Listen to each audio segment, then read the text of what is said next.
Hey, so this screencast will talk you through how to administer a test session if you're going to give an IAB, an FIAB, or an ICA. It isn't too different from administering the state assessment for those of you who have done that previously. So I'm on the CAASPP-LPAC.org website, and I'm going to click on Administer a Test Session.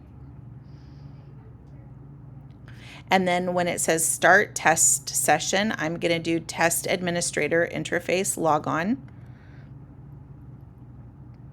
And then at this screen, because it's a secure website, I will have to enter my email address. It's saved, so I'm going to just do the secure logon.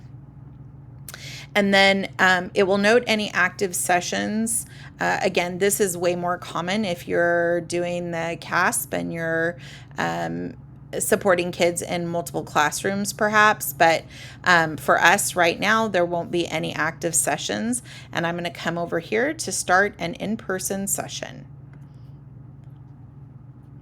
So then I'm going to select what type of assessment I'm going to give. And so we're working with Smarter Balanced interim assessments. And I'm going to use the FIAB because one of the first assessments on our district assessment calendar this year in 25-26 is the math. For Math 3. So once I click on FIAB, or any of them really, it's going to ask me if I want ELA and math. So I'm going to click on math, and then it's going to ask me to filter by grade level. So I'm going straight to high school.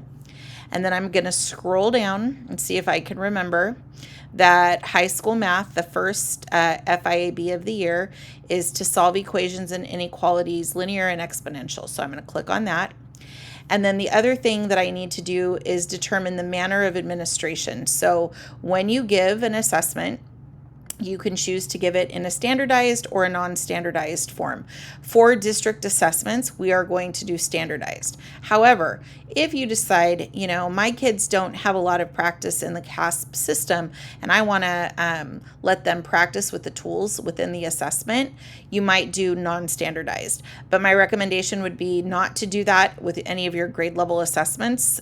You might go back and do, like if you're an 11th grade math teacher, you might go back and do a 7th grade assessment and let them play with the tools. Anyway, once I click standardized, I'm going to start an operational session and I'm off and running.